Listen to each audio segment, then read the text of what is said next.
Happy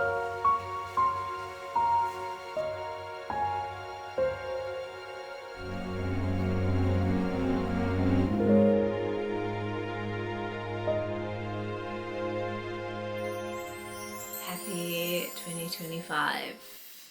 It is the 1st of January and I've decided to vlog this first week of this momentous year. I had a very non-New Year's Eve, which I actually quite enjoyed. Rupert and I went out for like an early bite to eat and a little cocktail, and then we came home and had a glass of pet nat. He went out. I was happy for him to go out by himself. I had a shower, got into my pajamas, got into bed, finished reading my book, and then I watched an episode of Real Housewives of New York City, and then I fell asleep at like 10:10. It was amazing. It was great waking up on the first day of the year and not having a hangover and starting a really good book. You may have noticed that the configuration of this room might have changed if you are familiar with the vlogs. Yes, there are doors behind me, but we're ignoring those because they won't be there forever. I recently painted our bedroom, finally, after like 2 years of there being paint swatches on the wall. I finally painted it, and at the same time we reconfigured the room, so now we're facing towards the windows, which is really good. It's feeling like a good start to the year. I'm gonna keep reading my book and I'll chat about it a bit later when I've got through a bit more, but this is how I'm starting my year. I feel like this is a strong choice.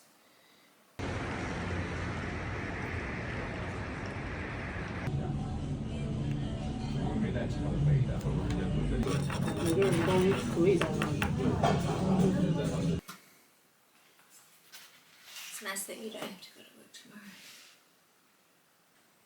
Hello, morning, whatever. It's Sunday.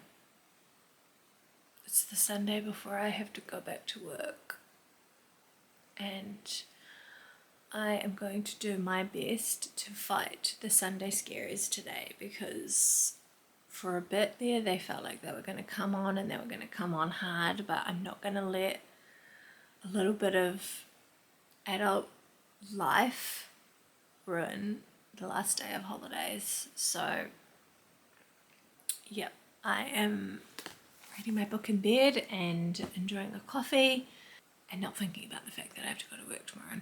I'm reading Mammoth by Baltasar. I'm enjoying it so far. I'm just over halfway, and it's not what I expected, but it's definitely heading in a direction that I like. It is about a young woman who is kind of like leaves her life behind to go live a very simple one. There was a weird thing at the beginning where she like desperately wants to have a baby, and so she kind of lures this man in, has unprotected sex with him without him knowing, like fully doesn't understand the concept of consent, which I wasn't really sure about, but that was in the first part. And the second part is much more about her kind of escaping her life in, I'm guessing, Barcelona, somewhere in Spain, to pursue a much simpler life. And the point that I'm at, she's kind of found this home in the middle of nowhere, up on this farmland where she's set herself up in. It's very basic. She's doing things like making bread, and she works at the local bar on Saturdays, and she cleans this old shepherd's house to make money, and she's kind of just getting by. A dog has just kind of invited itself into the home, and so now she has a bit of a companion, and she is really just accepting that you don't really need much in life. There's this quote here that she said, the phrase "to do without may be the thing that frees me." I love that. I am reading this and longing for a simple life where I don't have to go to work. So yeah, I'm really enjoying this at the moment. I will hopefully finish this today and then pick something new to read for the week ahead. I've also finished another book already this year, which I'll chat about later. I did a bit of book shopping on Friday. I'll show you the books that I got. Yeah, okay.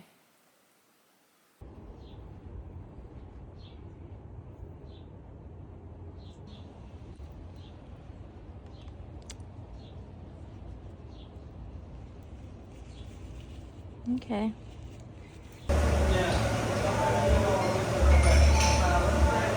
I'm sat in the car in the park, just chilling. I finished Mammoth by Eva Baltasar this morning, and have just been thinking about it as I've gone about my day so far. It was really brilliant. I loved it. The Eva Baltasar, Julia Sanches combo of translator and writer is just like utterly perfect in my eyes. I have read all three of Eva Baltasar's novels in this triptych now, and you cannot convince me that these women aren't like in sync in this creative way. Obviously, I don't know the Spanish translation, but the writing is just brilliant, and the translation of it feels like it extends from there. It's just beyond. But yeah, I've been thinking about the book since I finished it, and how kind of strange and bizarre it was. Yeah, Eva Baltasar likes to take these very similar characters, female protagonists who in different ways seemed quite disillusioned with their own lives. Some of them kind of just let things happen very passively. Others, like the one in Mammoth, kind of do radical things to seek out, shake things up. And even though at the core a lot of these women are kind of similar in the things that they're going through, or the state of life that they're in, they all treat it and act within it in different ways, which I've found. And even thinking about Boulder now, it wasn't my favorite at the time when I read it, but now that I've read all three of them, I can really appreciate the fact that she does write these complex, dynamic, interesting, and different characters. But yes, the character in Mammoth is really kind of angry. She has this very charged energy about her. In the beginning, the descriptions of everything is quite violent and brutal. So she does the extreme. She kind of leaves everything in order to find or turn to a simpler life. And it's messy, and it's dirty and grimy and filthy, and it's very basic, but in it she seems to find these moments of real clarity and freedom, and this feeling of being set free from what was holding her back, and yet there's still this innate desire within her to bore something, to make something of herself, to have a child. There are moments where this keeps cropping up, and yeah, the ending of it was really devastating. And I mean, the second half of this book was just very brutal, I would say. But I really, really loved it. I loved everything about it, and immediately, like, a 5-star read for me. So yeah, 3 for 3 with Eva Baltasar. It just feels good to know that no matter what she writes from this point on, I will read and probably love. Immediately up there. I think next I'm gonna read Sideways. No, I am gonna read this next. Sideways by Rex Pickett. I've had this book for ages and haven't ever felt the need to pick it up until now. It's a book about Californian wine country. It's been adapted into a film, which was very kind of popular. Well, I guess it was kind of like an indie film, but I think it's gained a lot of like cult popularity since it came out. It's about 2 friends who travel to wine country, and it's supposed to be very funny. So yes, looking forward to finally getting to that. I feel like it'll be a good one to start the new week of work off with. Cool. That's all I have to say.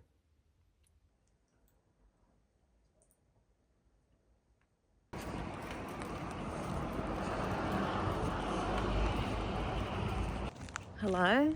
It's probably terribly lit with the light behind me. Mars and I are just going for a hot girl walk. I had a nap this afternoon. It's very nice. I feel quite good about it. I also started Sideways, and I think I'm going to DNF it. I'm like 50 pages in, and I don't think it's doing anything for me. It's kind of boring. The writer introduced a female character and described her breasts as being bouncy, and that's a hard no for me. Oh, my dog's in her shit. So yeah, I don't really want to read any more of that. I think I'll just watch the movie and be done with it, you know. So that's the executive decision I've made today. DNF the book and pick up something else. Not sure what yet, but we'll have a look what tickles my fancy on my bookshelf later on. I better take up this dog poo and continue on my walk. Yeah, just wanted to check in, you know what's happening. Okay, bye.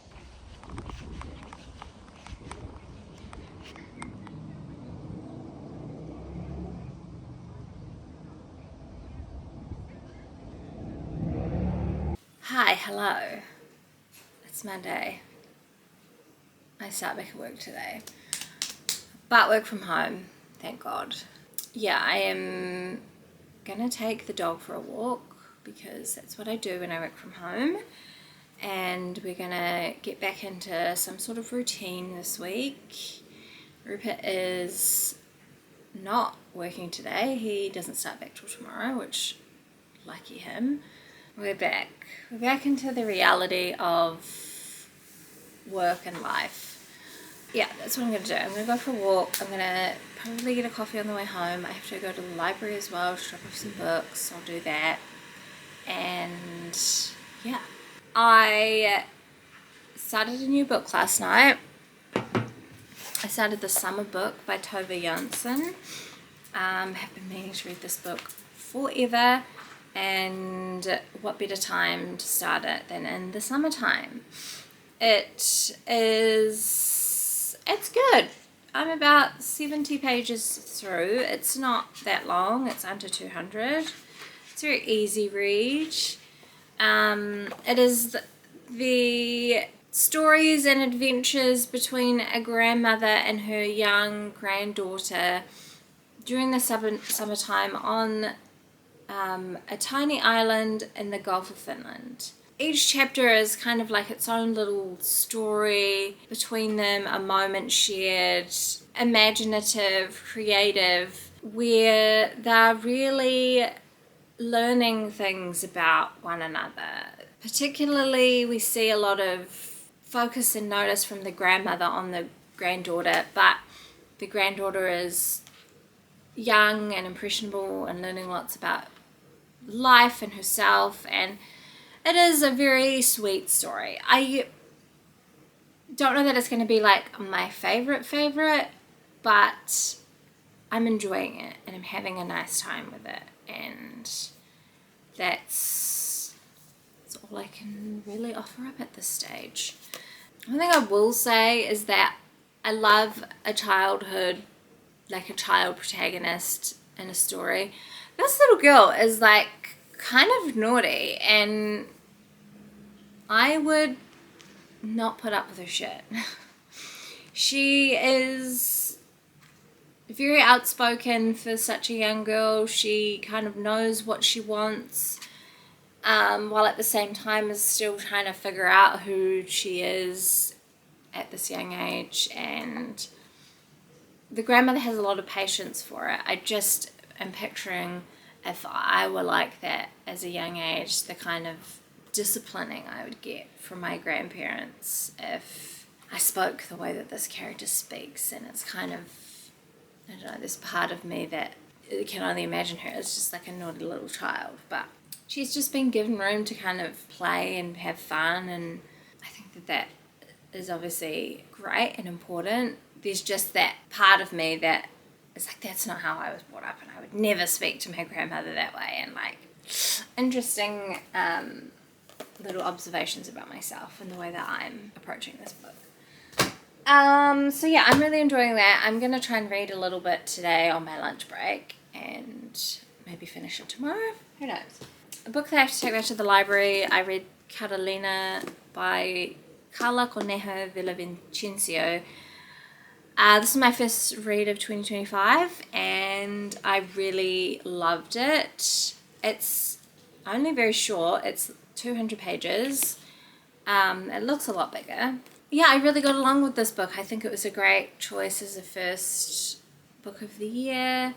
It is about the character Catalina, who is an undocumented Latin American or Latina attending Harvard, and the stories of her time there and the ways in which she tries to assimilate. No, assimilate's not the right word. She stands out on her own as a character who does not fit the typical stereotypes that you would expect for this character, which I love.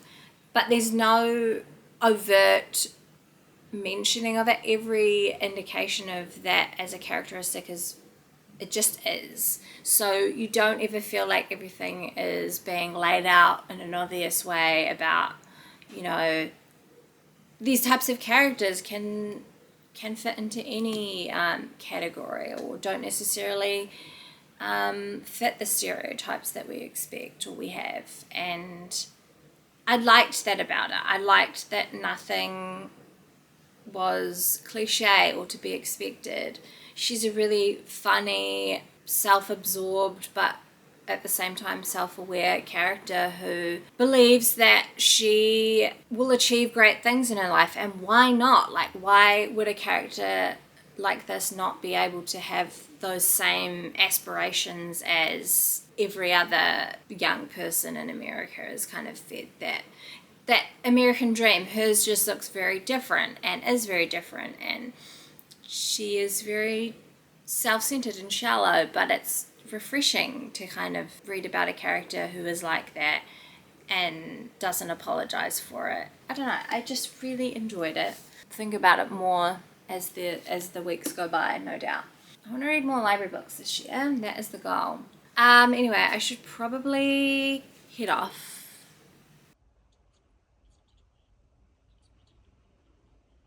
Hi. I ordered some shoes and they've arrived. So I'm going to open them and show you because why not? I found this on my phone because my camera is at the shop and hopefully getting fixed. So please excuse the poor quality, but that's so cool. They're an Adidas GLZ with leopard, like it's like actual fur, not actual fur, but it's fur texture, and they have orange laces and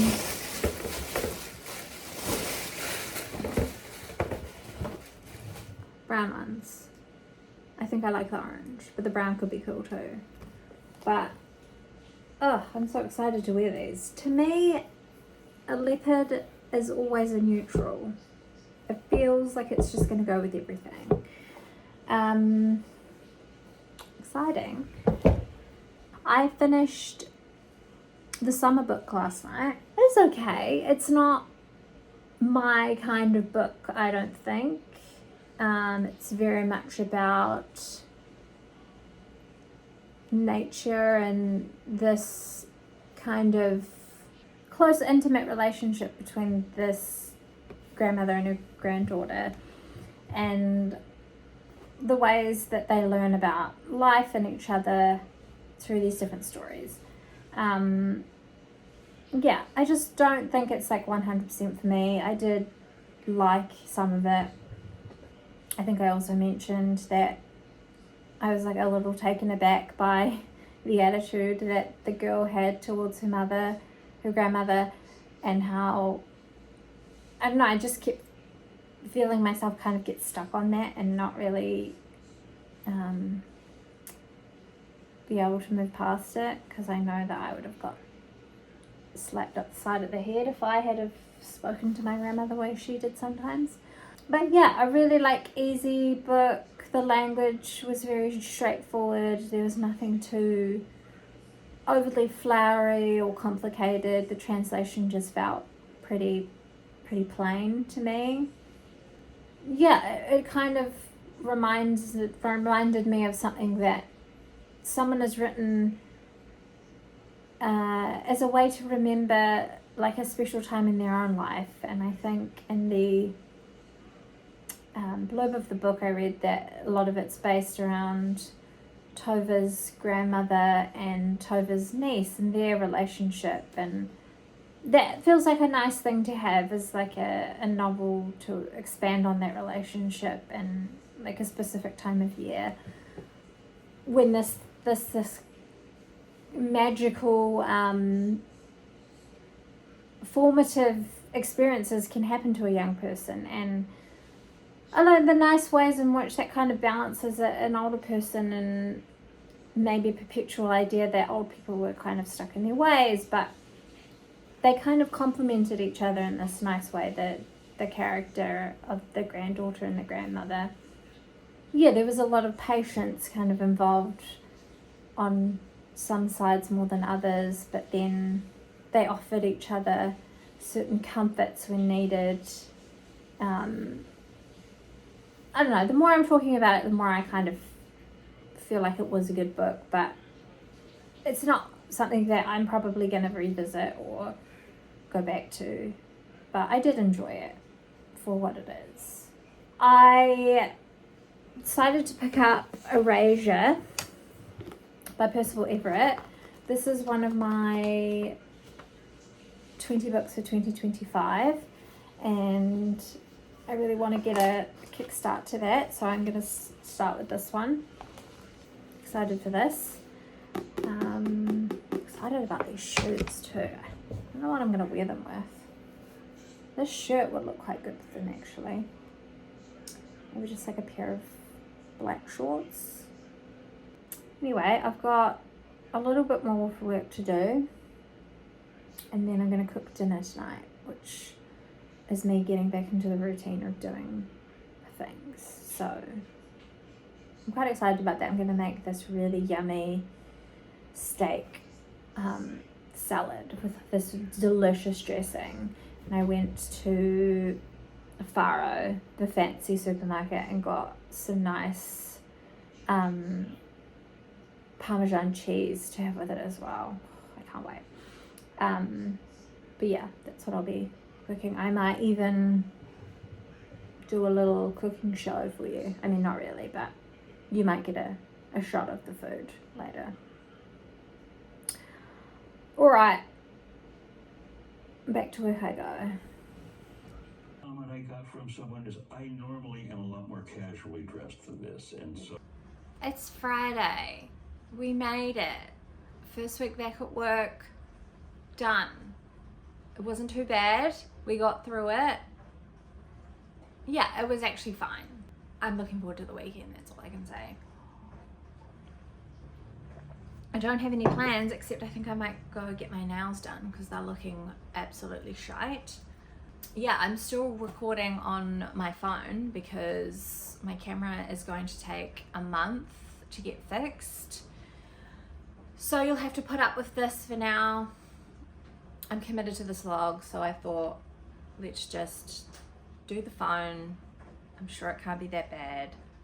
Probably gonna hate it when it comes time to editing, but it's fine, it's fine. We make do. Master's gone to work with Rupert today, which is really nice for me and really nice for them. Everyone's gonna have a great days all round. Reading update. I am that far through Erasure by Percival Everett. Really enjoying it. It is surprising me in an unexpected way.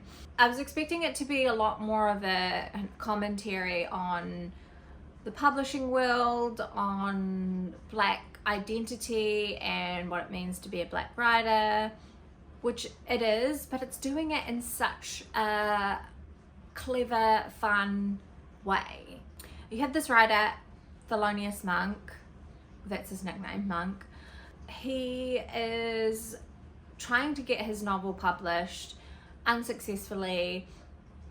The constant feedback he keeps getting is that it's not sellable. Like, people want to know whether if he's black. Like, this doesn't seem like something that a Black writer would write. It just doesn't work for the publishing world, and it's not the expected thing from a writer like him. This is kind of a constant criticism that he's had throughout his career, is that he doesn't come across as a Black writer, that he is not viewed as being Black enough by Black people, but he's also definitely not viewed as being white by white people. And it's this a thing of the expectations that are put on someone by other people and dictated by those people as to who you should be, what you should be about, and don't try to go outside those parameters, because these are the stereotypes that we have and this is what makes us feel comfortable. He's trying to get this novel published, and one day he decides to sit down and write the novel that is expected of him. This stereotypical look at a character in, you know, Compton in LA, living in the ghetto, father to 4 different babies with different moms, like deadbeat, doesn't pay child support, all that kind of stereotypical stuff, including the way that this character speaks and the language, just like heightened to the the nth degree of parody about characters in these settings. It's completely far-fetched, ridiculous. He's giving the people what they want. He's seeing that this is what other writers, his peers, are writing and selling, you know, 1 million copies of, and he's decided to write this as a way of feeding into that, but also being like, this is fucking ridiculous and nuts and crazy. So there is all that stuff that I expected in there, but there are real moments in the story of him bidding for connection with like his family members. There's really touching moments of like admiration and respect and love between him and his sister that he doesn't really or hasn't historically like felt connected to and got along with. You're seeing moments of him caring for his mum who has Alzheimer's or dementia, and he's kind of come back to take care of her in that moment. We're seeing a real balance between the heightened parody of this story within a story and then his real life that is much more kind of complicated and human and touching. I'm really enjoying it. I'm gonna read a bit more before I have to start work and then get on with my work day.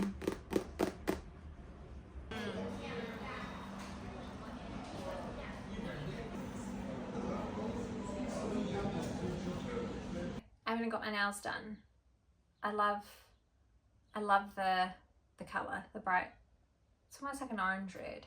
I also asked for them a bit shorter and for like a square shape, and I just think, I don't know, it suits me much better than a long kind of round shape, I feel. We went to look at ovens because we need to buy a new oven because our oven is broken, basically. Only 2 of the gas hobs work and the whole oven, electric oven part does not work. It's a little hard cooking in general when you don't have an oven that works.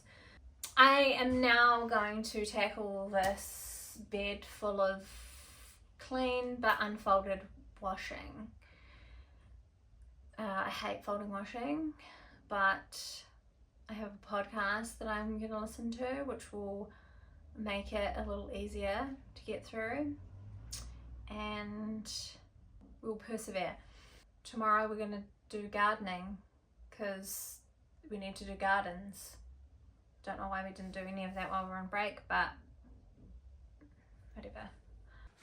I have book mail. Well, some of it's book mail and some of it is book shopping stuff. A bit of an accumulation over the last wee while of things. I went to my favourite bookshop, Don't Buy Books, to spend some Christmas money that I had in the new year, and that was super fun. I got 2 little like educational, academic short books. They're by BWB Texts, who mostly focus on topics for Aotearoa New Zealand. So we have Introducing Te Tiriti o Waitangi. This has a historical essay in it about Te Tiriti o Waitangi, but it also lists every Māori chief who signed Te Tiriti, their iwi, their hapu, what date they signed it, if they didn't sign it in person at Waitangi, where they signed it, and kind of their whakapapa or the reasoning behind why they would be an important person to sign Te Tiriti. Excited about that. The other one is Privilege in Perpetuity, Exploding a Pākehā Myth by Peter Meihana. The myth being that Māori are privileged, which is honestly laughable, but I have heard people try to use that with me and it's just so ridiculous. So yeah, this is an essay that looks at this myth that Māori are privileged within New Zealand, they're afforded opportunities that others aren't. that's really not the conversation and how it should be had. So I'm really interested in getting into that and educating myself this year. I also picked up a couple of like wintry novels for when I'm feeling in the mood for something cool. These would have been the perfect Christmas reads, I feel, if I lived in a different climate. First one is Ice by Anna Kavan. I have heard really good things about this. This seems like it's going to be very atmospheric, very cold, very wintry, very dark. All it says on the back here is, through this bleached, devastated world, one man pursues the sylph-like, silver-haired girl he loves as she keeps running away from her husband, away from the sinister warden who seeks to control her, away from him. That sounds great. The Party by Tessa Hadley. This was a book that I was actually looking for, so excited to pick up a copy. It's a little novella about two sisters who go to a party one evening. They meet two men. It's a coming of age story, so no doubt those men are gonna ruin their lives somehow. Yeah, I'm excited to get into this. The blurb on the back by Zadie Smith was one of the things that kind of also got me excited. It says, few writers give me such consistent pleasure. I really am looking for a lot more in my reading these days. I like writers who I can rely on, who I know are gonna deliver the goods when I need them, so that when I'm in a particular mood, I know who to reach for, what I'm feeling like, and who's gonna like do it for me. So hopefully Tessa Hadley could be one of those writers. I'm interested to see like what her vibe is.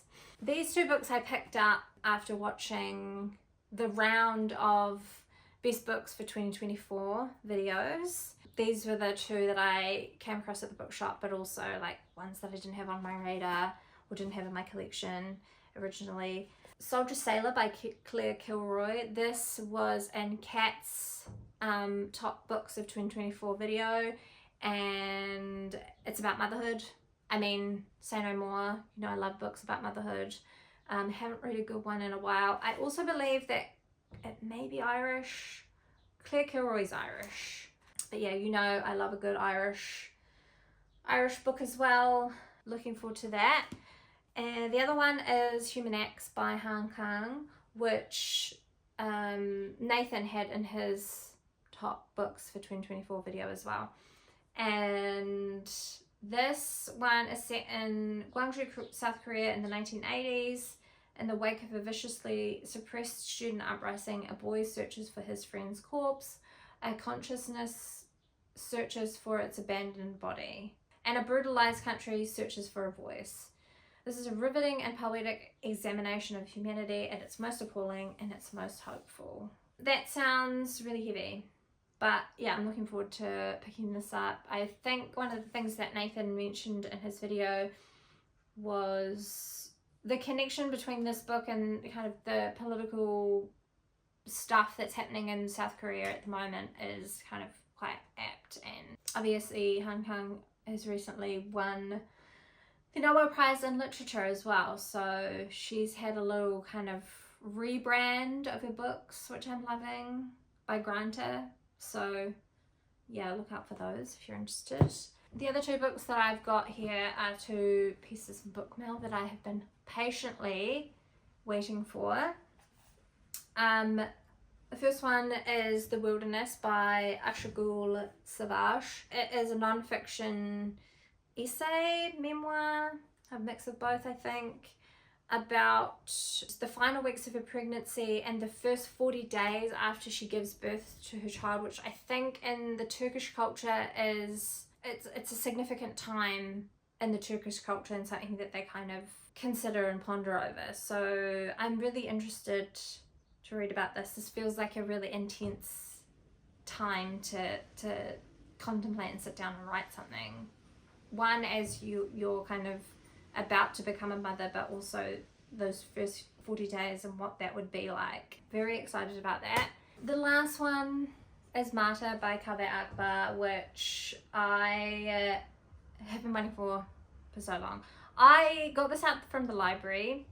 I started reading it And then I was like, only a few pages in, and I knew I needed my own copy. Like, I wanted to write in it immediately, like mark it up, annotate it, but I couldn't because it was a library book. So I stopped reading it and returned it and went to go out and get my own copy, but hated the UK edition of it. So I decided to wait until they released a paperback and the US edition, and I'm so glad I did because it's just so much better. I mean, I don't love the strip of the blurb on the side, but if we can ignore that, then I think it's fine. But yes, I'm very excited about this book. Many people had this in their top books for probably 2023 when people were first reading it or like just reading it, but I know that it made it into 2024 lists as well, so I am very excited. I think it's got a lot to do with grief and addiction. The main character is a drunk and a poet and an addict who's obsessed with martyrs, and it seems like he's using that as a way to examine his own life. I'm really excited about this. I'm excited about all these books, but this one is probably where I'm going to go next, for sure. Okay, that was my quick fire book haul. I finished Erasure last night. Yay. But yeah, that last little part took me a while to get through. The pace of the novel after the section of the book within the book that he's written, which the title's been changed from pathology to, or my pathology to fuck. It's quite different. He is a lot more baffled by the fact that this book is being received so well. Someone buys the rights for the film for like $3 million, and Monk's eyes it's all a complete joke, and he's not sure whether people are taking this seriously or whether they also see it from his point of view where it is a complete farce. It has some like interesting other structure things. There's like another story within it that is perhaps like a different novel that he's trying to write about a guy who goes on a game show and kind of gets given all these like impossibly difficult questions versus his other contestant who gets like these basic questions but gets them all wrong. It's really, yeah, I don't quite know what that was all about, except maybe to highlight the way that black and brown people are treated differently in academic spaces where they're expected to kind of go above and beyond their white counterparts in order to prove themselves, but everyone kind of expects them to fail because of racism and yeah, just this idea that they aren't as smart as others, so they either need to be brought down a level or the expectation is for them to like overachieve and overperform. It's definitely like a different story in the second half, but we're still seeing some really sad, so sad moments between like his mother and his brother, and in the end he's just this person who's just so alone and has no one in the world, and he has kind of further alienated himself by creating this alter ego, this pseudonym that is beloved by the world and everyone is talking about, and he, as Thelonious Allison, is like, that's all he wants. He wants to be lauded, and he wants to have his flowers, and he wants for his family to feel connected to him, and he kind of starts to loathe this character that he's created. It's really sad. It's a really sad book, and I did not expect to encounter that. I expected it to be smart, I expected it to be clever, it was all those things, but ultimately the feeling that I've been left with after reading it is just utter sadness for this character and everything he's kind of gone through and how lonely and alone he feels. Great book. I mean, I gave it a 4-star, but I'm talking about it now and thinking about it and thinking maybe I bump it up to a 5. My thoughts could change over the day, but I really, really enjoyed it. I feel like this is a good place to wrap up this vlog. First vlog of the year, done. Thanks for watching. See you next time. Bye.